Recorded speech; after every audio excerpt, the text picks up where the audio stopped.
Good afternoon, good morning. Welcome to Digital Music Revolution or Rebellion. Hop on board. My name is Kornelis. I'm the music editor at Seattle Weekly and the co-host of Seattle Sounds at Cairo FM.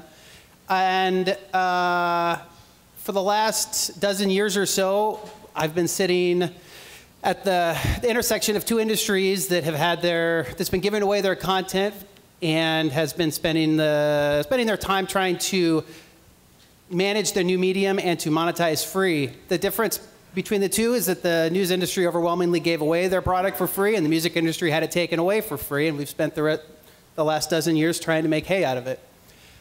We're going to talk today about what the digital tools and opportunities have meant for musicians today and the infrastructure that supports them, and what's sure come a long ways in the last 100 years.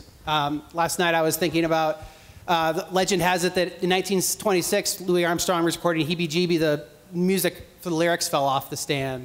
And studio time was so precious then that rather than stop the track, he just started mumbling words and singing without lyrics, and what was this new thing called scatting, and it's said to be one of the very first scat records ever recorded, and it was a massive hit for Louis Armstrong in 1926. I once asked Harold Jones, who was Count Basie's favorite drummer, I said, did you guys really make these records? Did you really record these on the first take? And he said, no, absolutely not. It's the second take. He said, the first take, we wanted to make sure the notes were correct. The second take is usually the one that made it to the record. I said, does that mean you made these records in one day? He said, yeah.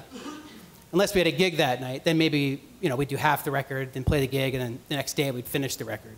And Count Basie made over 500 records in his day. And I was talking to Jack White not too long ago, and he said, now that I can afford my own studio and on the leisure of time, I can pick up things that I've never ever been able to pick up before, things that the studio used to leave behind.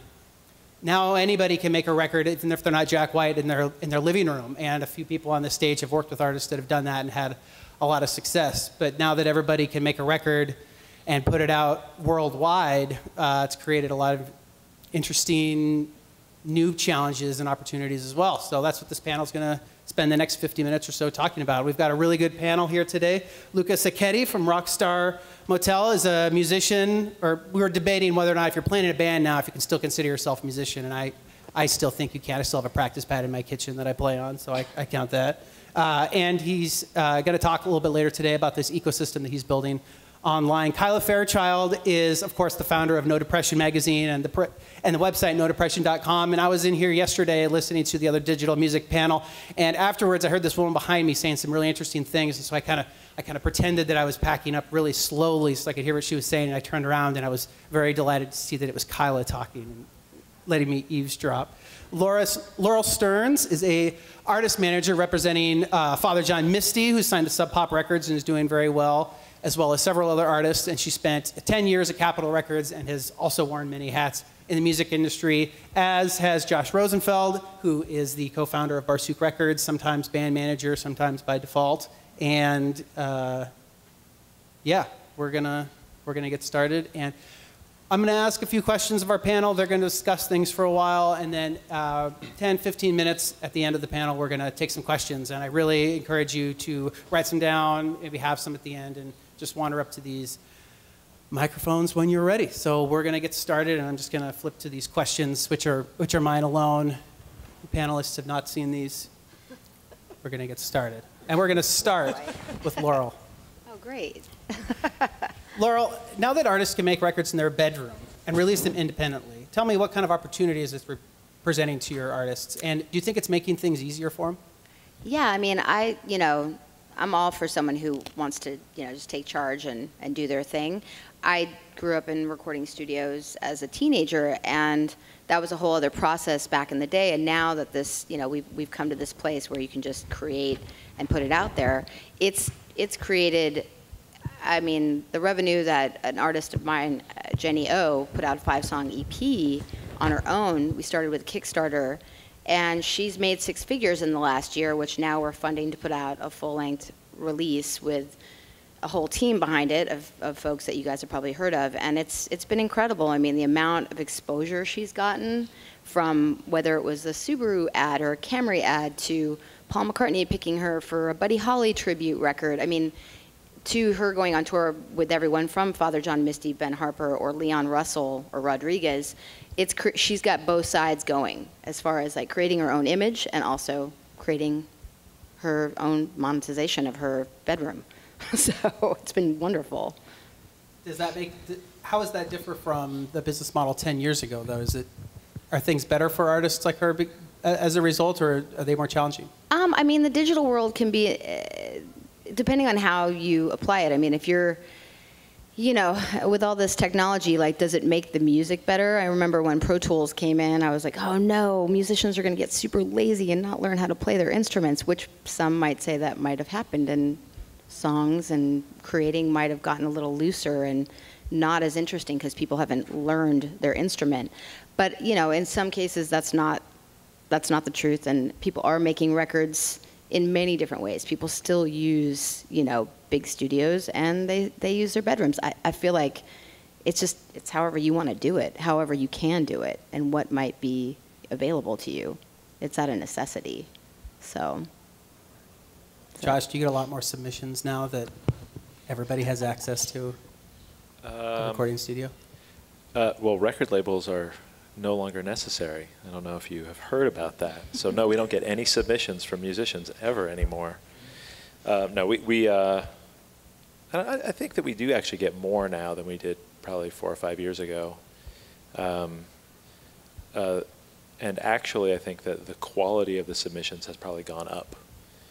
I don't necessarily attribute that to technology as much as I attribute it to just the fact that it's getting harder and harder and harder for good musicians to find their place in the cosmos of music, and really good musicians who have made good recordings, who are touring on their own, but not kind of finding a larger audience, start looking around and thinking, well, what's missing? How come this isn't working?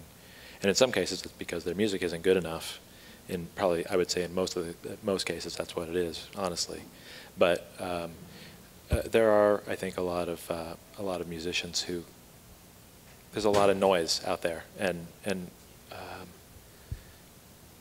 technology has created a lot of that noise. You and I talked a little bit last week about how now that music is digital and there's so many more opportunities to listen to it, the music's competition now isn't just music anymore. We have talked a lot about that, yes. So what's music competing with now that it's not? Well, I mean, there are only so many hours in the day, and people spend a lot of time on their computers and playing their video games, and they can listen to music while they're doing that. Hell, they can play a video game and listen to music and watch TV at the same time in many cases. But even just the time that people spend on Facebook and interacting with various media, and honestly, even if a particular listener wants to spend all of their free time engaging with music and not being worried about any other of the things that are competing for people's time these days, there's a glut. There's so much music and so many bands and solo musicians who are recording themselves and throwing up 4 or 5 songs on the internet, and 2 of them are awesome, and you can find a lot to spend your time on very quickly.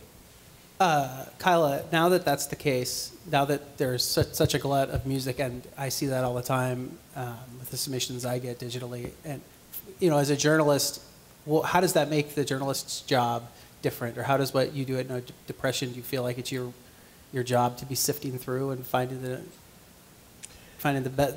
cream of the crop, or how does it change things? Well, when we transitioned from being a print publication to going online, the whole way we do things changed. So we used to do the typical journalist model where we were sifting through submissions and deciding what was going to get covered and who was going to write about things. But when we transitioned online, there isn't really a business model that supports paying for content in that way. And so now all of our content is crowdsourced. And because we had a very literate, educated, passionate, knowledgeable fan base, we've ended up with some really great content. But as the publisher of No Depression, I was actually never an editor of the magazine. I ran the business side of things, so I was never really involved in the the creation of the content in the magazine, and to a large extent, I'm still not involved in that. It all just comes from our readers, and so it's really just whatever they're passionate about, whatever they find interesting, and whatever they want to take the time to write about. And so it's really kind of turned the old model on its ear in a certain sense, in that now the crowd has the microphone, and then we choose what we're going to feature and highlight. And so we do have a little bit of editorial control in that way, but thank God I'm not the one that has to sift through all those CDs. They still come to me sometimes, and yeah, it breaks my heart when I have to throw them all away, but most of them suck, honestly, so. Luca, you were out of the music industry for a long time, and you looked at what was going on and the switch to digital, and you saw all these different formats, different ways that bands are getting their music out, and the way bands are making records, and the way that they're going on the road, and you've decided that there's a vacuum that needs to be filled, and you've created this company, RockStar Motel. How are you gonna improve things for artists and for the artist infrastructure? And what's your plan with RockStar Motel? Thanks for having me. You're welcome. Yeah, about 5 years ago, I had this crazy idea that I was going to democratize the music industry. I was a musician for about 15 years, and it was almost impossible to sustain myself because all I wanted was a record deal. That was it, and it was very difficult to get one. When I eventually got out of music, this whole concept of RockStar Motel and really just trying to dig into my bag of just memories and just experience of what was it and what does an artist need to really, really sustain themselves and really create something. So once I started hitting on the concept, I started talking to people, and the same question came up. Well, how are you going to monetize that? Well, how are you going to monetize that? And I started realizing, shit, man, I've got nobody to talk to. Because the monetization wasn't the priority. The monetization is actually, to me, was the issue. Because the fundamental foundation of the music industry has always been, and I have no problem with it. I think it's great. There's great artists that have made wonderful livings, wonderful living in the music business, and record companies have made a lot of money. However, it's always been based upon monetizing the artist. How do we monetize their music, their merchandise, their catalog? And so when I started thinking about it, I wanted to kind of flip it inside out and started focusing on what do we do to create an ecosystem so that an artist can sustain themselves. Let's figure this out first. Let's figure out a way how we can create this ecosystem, and the monetization is going to come in different forms. And so that basically is the premise of RockStar Motel, and it's just based on just data that we use, and we give it to the artists so that they can seed areas for tours, so they could literally target New York, and we give them as many people as we can so that you could actually seed an area and you could put a tour together. And then we have like concierge in every city that can support the artist. We want things like a business card for a RockStar Motel artist when you're on tour, 20% off Best Western Hotel, or 20% off food. Sometimes that's all an artist needs, it's just to be able to eat. And to get this little bit of support, that support is going to not only sustain the artist, but it's going to continue to allow the artist to write, because at the end of the day, it's about the music, and it's about the ability to continue to write music. So as far as, technology and this digital downloads and this streaming, that's fine, that's great. Somebody's making billions of dollars. Doesn't do shit for the artist. And so at the end of the day, it's, that's why I'm here, just representing the artist. Well, what's interesting is you still need an infrastructure for a band to go on tour, and for a band to make a record, and for a band to reach its fans. And whether or not you call it a record label, or whether you call it a team, or you're independent, or you have concierge in other cities, I think we can all agree that the flattening of the internet and the ability to record a record hasn't eliminated the need to have people and to put out a record. So this is a question for the whole panel, but I'd like to start with Laurel. What's the value in working with a record label rather than going independently and building a team at this point? And is that where you're encouraging your bands? Did you tell Father John Misty, hey, let's make this a sub pop record. Let's get this on a record label. I mean, I support both. It just depends. It's all relative to each situation. With Josh, he already had the support of Sub Pop. He was already signed. You know, he signed separately from the other band he was in. So that team was in place, and it's been incredible on that journey. Red Fang, I signed them to Relapse because I'm like, this makes sense. I like the Mastodon situation. You know, that's been an amazing journey. There's so many things that have come from that. But with Jenny, you know, I did sniff around some labels. I asked some people that I trusted, like Tony, and a few others, you know, would this make sense for you? I did not have any intention of signing her to a major label because I feel like that forum is a forum for pop stars and urban artists, and it's working to a degree. You know, when you look at your ROI, return on investment for those artists at major labels, I don't really want to look at that. It scares the heck out of me to see what they're spending to get what they need to get out of, you know, a big pop record. But, you know, Jenny we did a distribution deal, and I built a team around her. And I feel really confident in every person that we handpicked to work on the publicity, the radio, her licensing, her publisher, her admin. Like, everything is really, really thoroughly thought through, and the compassion from each one of those people in their own area, it's rabid for her. So I know that we're all going to have whatever the success will be from all of us working hard, and I know we're already committed to that. And we're all coming from separate places with separate resources. So, make sense? Definitely. Kyla, what do you think? I definitely think there's still a role for record labels, and like Laurel said, as far as the major labels, I'm more work in the realm of indie labels, and I think that with such a glut of music and a flood of artists putting out records, that people really need trusted filters and trusted sources, and I think record labels can still be that. I do think they're kind of missing the boat in a certain sense on making the shift into the digital realm, in that artists, there's a lot of amazing tools that have been created already for artists to monetize their fans, to grow their fan base. But they are, in most cases, artists aren't really well positioned or don't want to or don't have the skill set to be able to utilize those tools. And so that's a place where labels could step in, and I don't really see them doing that. And I think that that is the future of the music business, is whoever's going to own that relationship. And so I do think that there's a place for labels, but I think they need to get a little more proactive in evolving their business models.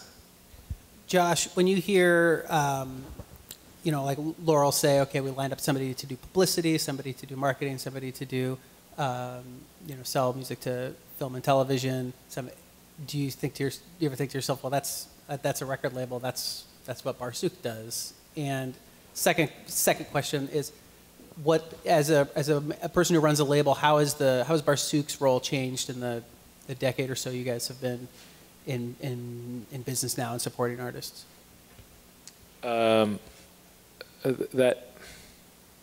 That is essentially a bunch of the stuff that record labels do, and coordinating all those people and kind of building a campaign and a coordinated plan around that is either going to be the job of somebody at the record label, or it can be the manager's job, or it can be the job of a team. I basically agree with what Laurel said. I think situation by situation, case by case, record labels aren't the solution for every artist. Some artists have shown that they really don't need a record label, at least to accomplish their near-term goals. And I'm not possessive about it at all.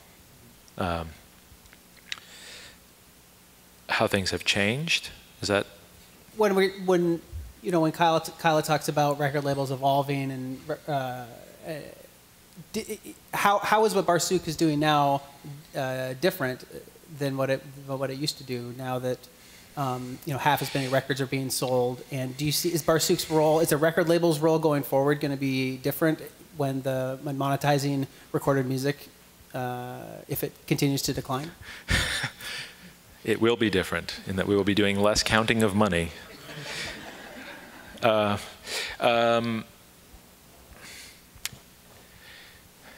If I look around at the record label landscape, it's really easy. Well, let's see. I guess I should say that partially out of a little bit of kind of Luddite leanings, and partially out of grumpiness. I think Barsuk has been maybe a little slow on the uptake of a lot of technology in terms of how we market our brand specifically. I mean, if you're talking about a record label as a filter and as a trusted brand, it's not something that Barsuk has spent a huge amount of time working on, as opposed to some other labels like Sub Pop, for instance. When I look around at, our Twitter followers or our Facebook friends and the numbers and how they compare to other record labels, because we like overtly were just like, fuck that shit for a long time. Our numbers they don't match up to other labels, and I think, oh no, we're falling behind. It's all horrible. And then I look around at how other record label sales are and where other record labels are in terms of how much music they're placing and making money off of in films and ads and so forth. And I'm not really sure that all that technology stuff is really helping the bottom line, at least in the time that we've been interacting with it. We've spent a lot of time building good relationships with Amazon and iTunes. And this is just a thought I'm having as I'm sitting up here.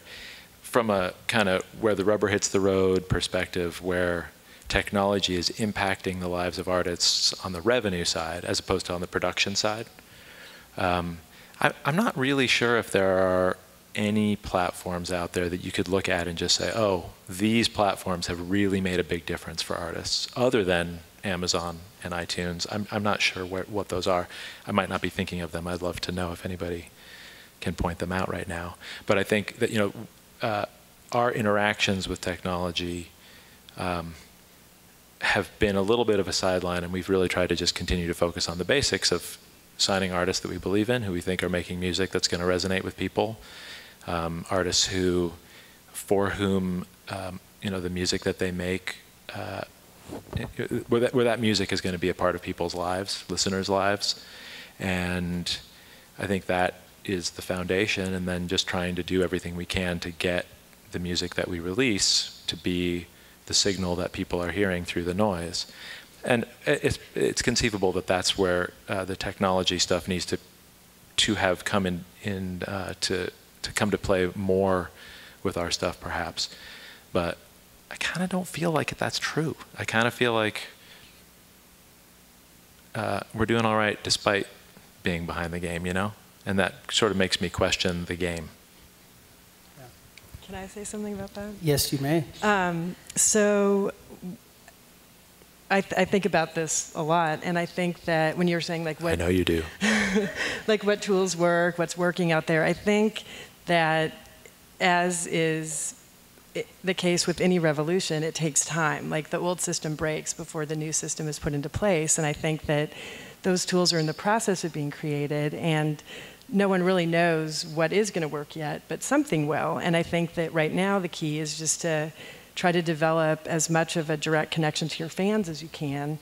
And I think as a label with a brand, it's important to be doing that for the label as a whole, and then for each of your artists individually also to be connecting with their fan base, because I think in the future, it's going to be more about monetizing the fans and less about monetizing the music, at least in the short term. And I think there will be really big opportunities there. But if you're not sort of making the incremental steps now to get there, then that bus will leave the station at some point, and you're not going to be on it. So. I really do agree with everything you just said. And I mean, I think from a record label perspective, or potentially from an artist perspective, I think the practical question or the tactical question becomes, where do you spend your limited resources of time and money? Do you spend them being an early adopter of every platform that comes along, or do you kind of wait and let other people duke it out and then try to cherry pick the stuff that works? And in 5 years, we will see whether I was a brilliant tactician or not, with how we've been spending our limited resources. But I actually am optimistic about the medium to long-term future, and I think in exactly the way that you are. too. I think it's just a question of the timing of how you deploy technology, and to what extent each player in the ecosystem is letting other people go do the bummer work and then waiting to see what works. Can I add something? Yes, please. Anybody is welcome to jump in at any time, unless I'm giving a speech. Okay. We will never interrupt you, Chris. Thank you. As an artist manager, as far as cutting through the glut and creating an identity for the artist so it does shine through, I think, honestly, like, I just nurture whatever is natural for the artist, whether it's their Twitter or their Facebook or whatever part. It's not about forcing someone to do something or wasting time, or maybe it's time well spent, but it's whatever comes naturally for the artist. That's usually what ends up creating their identity and people connecting with it in a very organic way. Yeah, I think a really good example of that, or two examples. So my good friend John Roderick is a perhaps uniquely suited to the format of Twitter, I think. And he has he's put a lot of time and energy into developing a Twitter persona, and the guy is fucking hilarious. And he's smart, and he's insightful, and he uses that format really well. Time will tell to what extent he is able to monetize his Twitter prowess, in his efforts to build a career and maintain a career and so on and so forth over time. But I tend to believe that his however many tens of thousands of Twitter followers are probably a better asset for him that he's built than, say, like, I don't know, what's that guy? There was some giant pop star who had like 1 million Twitter followers, Soulja Boy. But I think it was like 1 million or more Twitter followers, and I'm sure that the whatever major label was releasing that record or single that he put out was just like, and then the record came out, and I don't remember what the numbers were, but it completely tanked, if I'm not mistaken. And I think there are a lot, I just have a lot of skepticism about the connections between a lot of these kind of technology platforms and again, that bottom line sustainability question, which is not to say that they are negative. They might just be neutral for the time being, Is it true that Josh Tillman, a.k.a. Father John Misty, spends 2 hours a day trying to come up with interesting tweets? That guy's just a natural. I mean, he's a true entertainer. On stage, off stage, like, just wit just comes out of him. And honestly, like, his connection, and I'm watching it grow and build in the live forum, as well as, his Twitter is, for me, it's an incredible tool.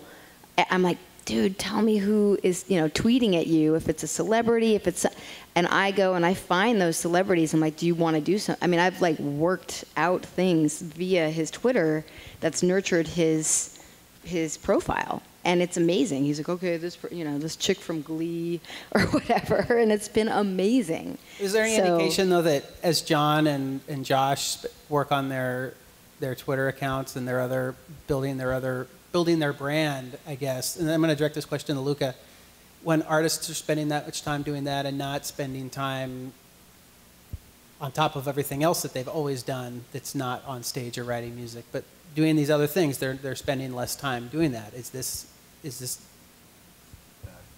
bad, Luca? Bad for what? Bad for songwriting, bad for the end product. No, because they're working on their brand. I mean, it's part of the business. It's part of the whole package. What's really interesting is I was listening to this wonderful discussion on cognitive surplus. This idea of people having trillions of hours of extra time, like after your 9-to-5 job, and it turns out that people are loving to create content. People want to be creative. People want to make a difference. People want to contribute, and people want to be a brand. I mean, that's what people are into, and so and this is why something like Pinterest, for example, is doing so well. You can go up and you can pin things on the wall, and people come in and they get to just grab something and put it on their wall and share. This is where it's going. They don't want to sit in front of the TV. They don't want networks to shove content down their throats. They want to create their own content.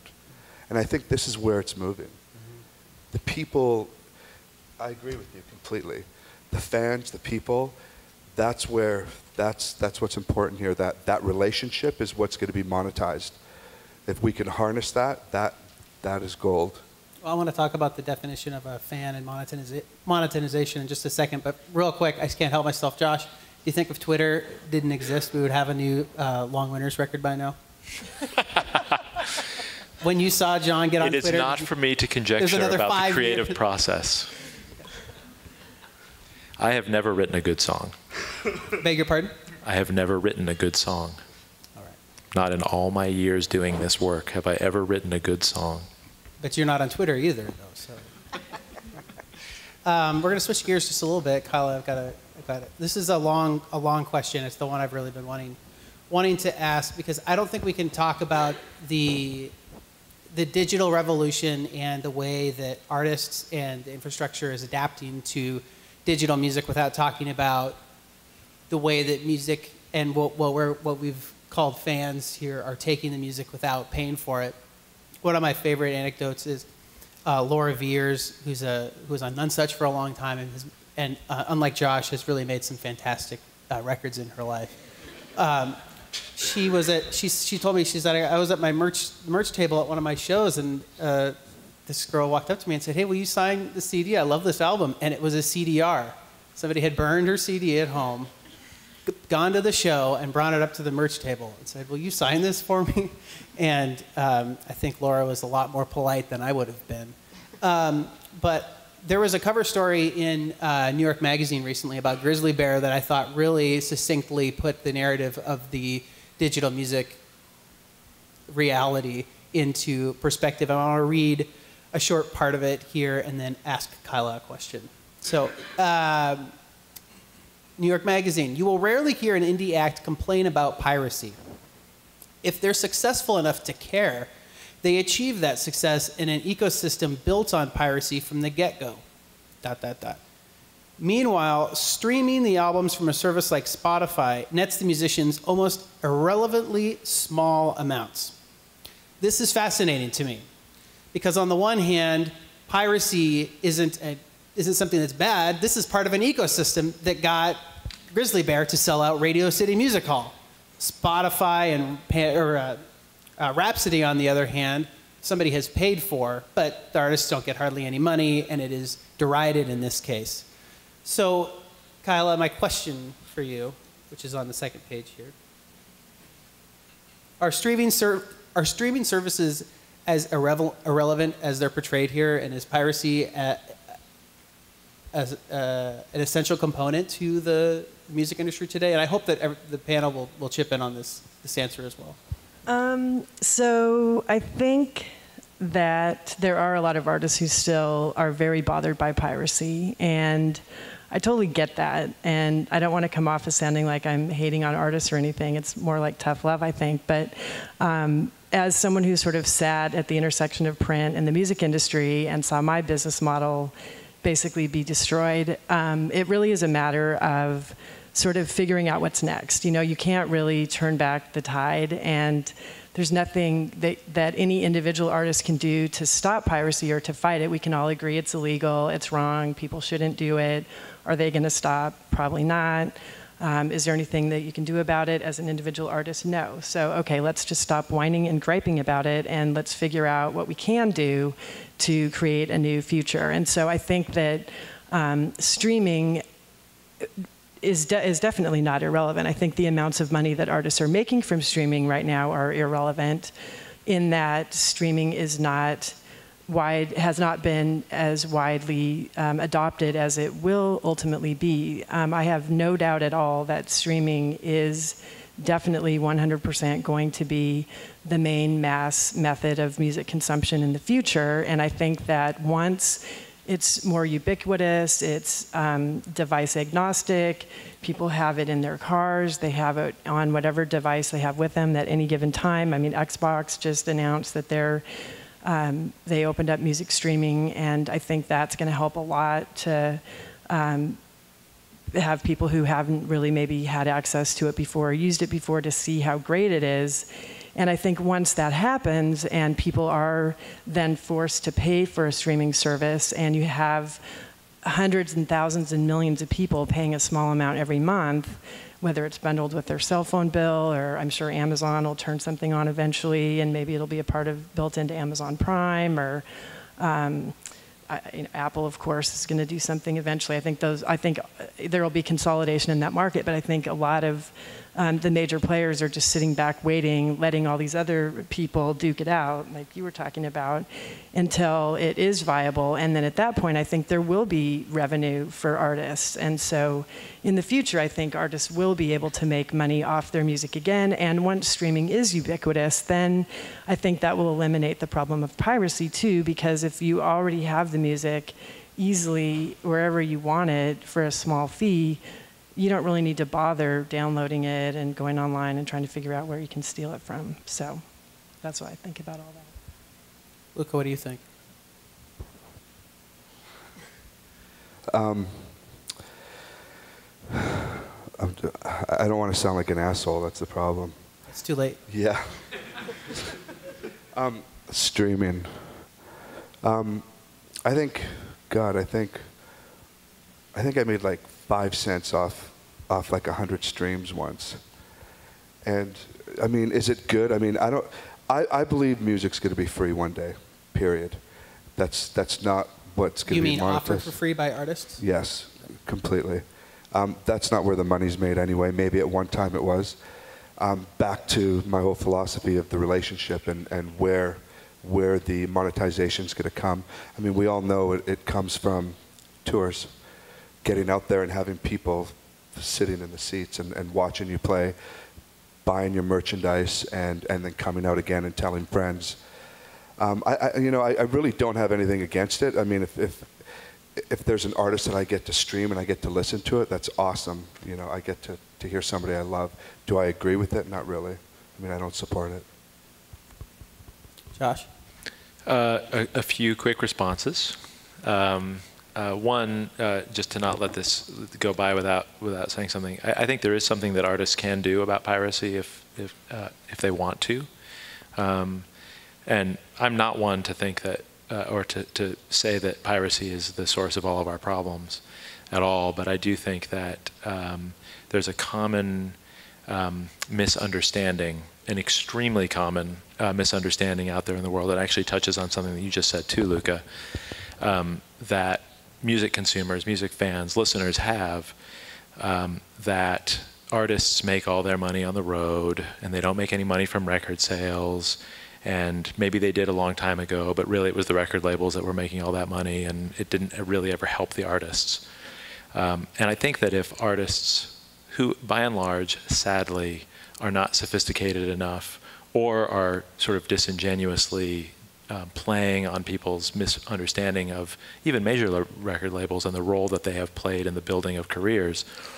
I think that if artists put aside the combination of fear and sort of self-serving agendas that stop them from basically just saying, you know, it actually does kind of hurt artists. Piracy hurts artists. And talk about the ways in which it does hurt artists. It's not entirely bad. Sure, I mean, give away music for free or go steal my music. If that's how you're getting the music and it's what's bringing you to the show, then sure, there's an upside there too. But there's a downside too.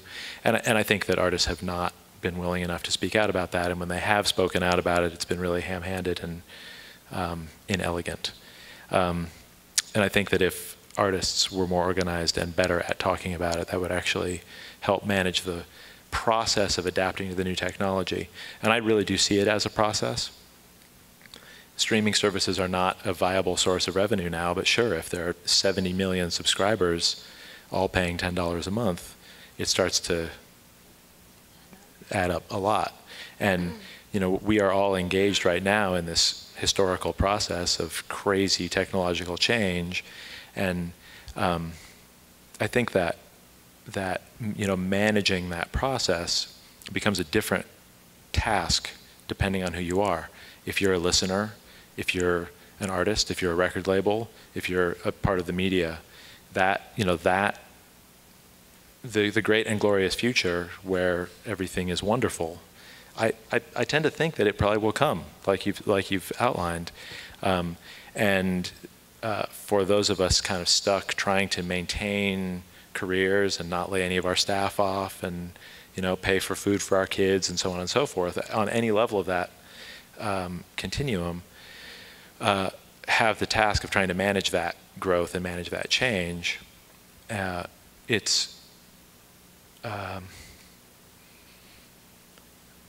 think it's really easy to just be like, oh, the future is here now, and accidentally step on the gas, accelerating some technology that's actually super disruptive in the near term, rather than just trying to keep a balance as you go through and kind of like let this one tail off as this one rises up. And it doesn't seem like there are a huge number of people actively working on trying to manage that process, because a lot of the, like for instance, major labels, people making decisions at major labels are not making long-term decisions. People making decisions on the business development side of the whole technology ecosystem right now tend to be making really short-term decisions. So I don't know where to take with that, but. We've just got a few minutes left here, and I'd like to open it up for questions. So I would hope that a couple people will, if you have questions, please make your way to the microphones. We'll start with the gentleman and the ladies first. Ladies in the back, please. I just had a question, I guess, about the role of music engineers in this whole ecosystem, and how getting the music from the artists actually into that digital space is sometimes a bit of a challenge as an engineer, because you're also competing with artists who are doing things in their living room, and some are doing it very, very well, but there are others who just turned on Pro Tools or Fruity Loops for the first time and are trying to make sense of that. And how, as an engineer, do you still maintain your relevancy, because the studio world is also changing so rapidly that it's a very kind of old versus new system going on, and labels are supporting the old system, and new engineers coming into that scenario are trying to find their own space. So what would you say about that? Thank you.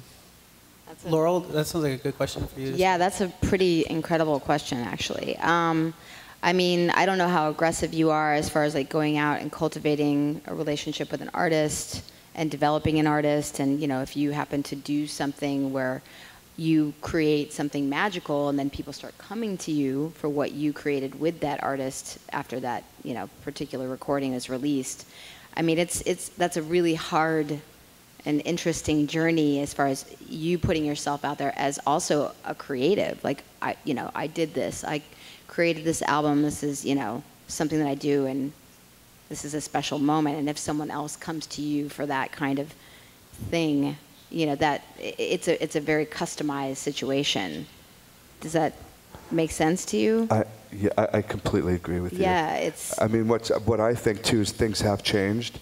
So somewhat you've got to showcase yourself. Somewhat, you've got to find talent out there, and you're going to have to work with them and just basically say, I'd love to work with you guys and help record an album or help really get this album cut.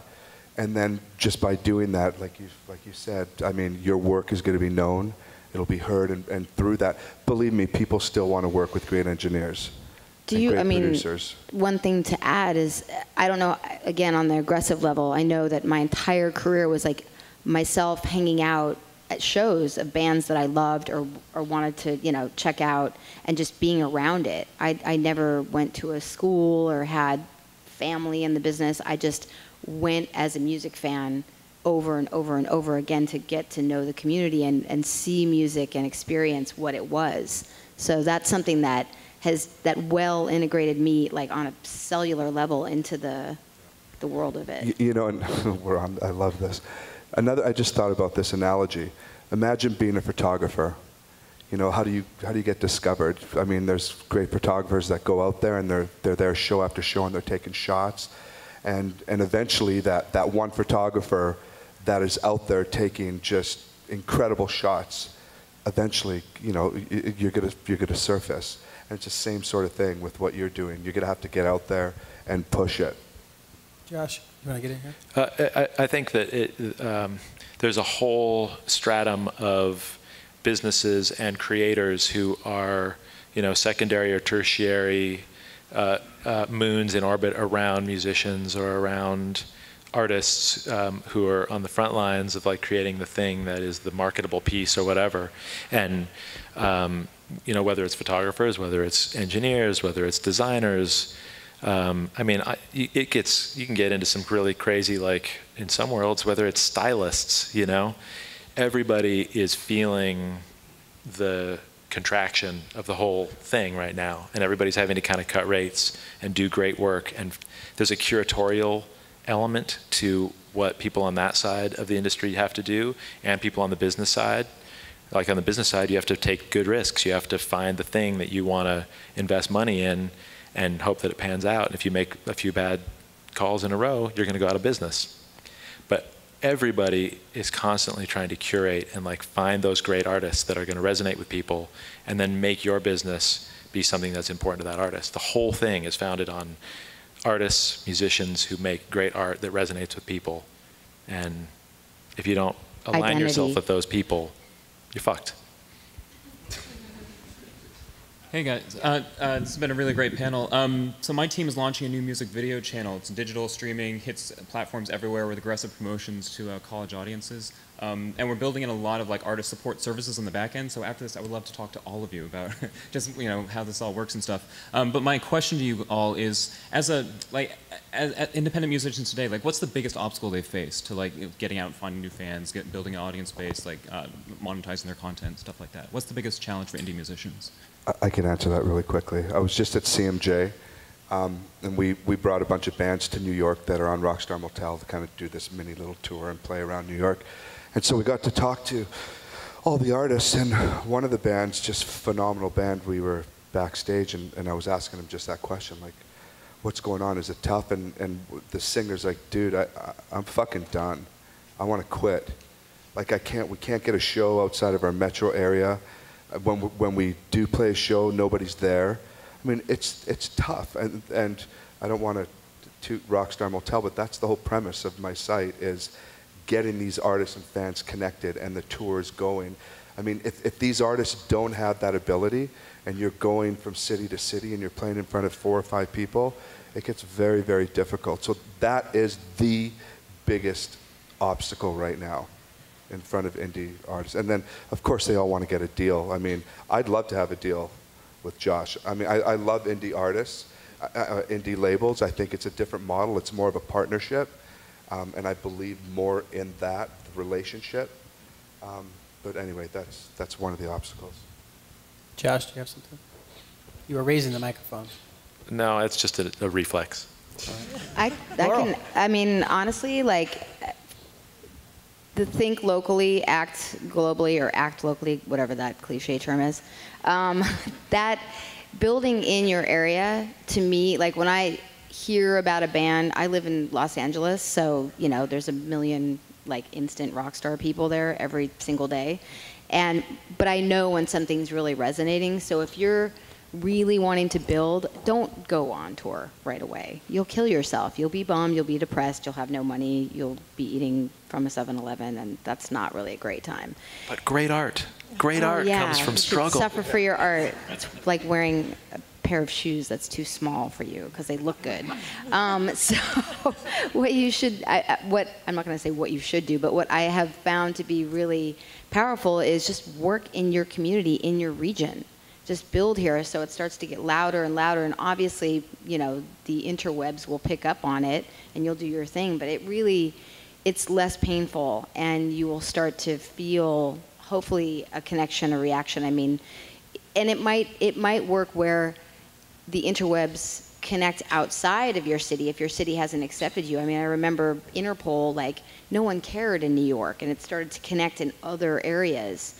And I was just like, this is awesome. And I ended up working with them much later when they were a bigger band. But it was one of those moments of no one cared there, but just stay here, build, play in local clubs or whatever, and fan out that way. I find that to be more realistic than getting in a van and going far away and going, what's going on over here? Nothing. That's just a thought. Thanks, everybody. This concludes the Digital Music Revolution, and thank you all for coming. Thanks. Thank you.